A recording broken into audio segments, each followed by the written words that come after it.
Hey guys, today we talk about how can you add your birthday on your Bigo Live app. We're going to figure out the installation or know how you can do that on your Bigo Live app. So all you have to do, you just go down, you go down here, you click it on me down here. It's going to take us here in this list on your profile.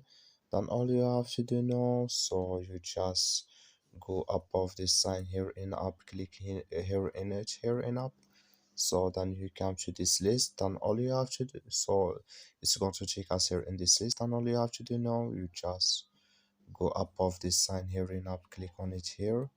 So you click in this sign here, it's going to take you to next step. So just switch into open video, you go down, then you click here on birthday here.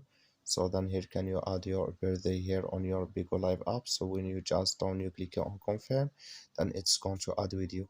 That's all. Thank you for watching. Don't forget to support us by liking, subscribe.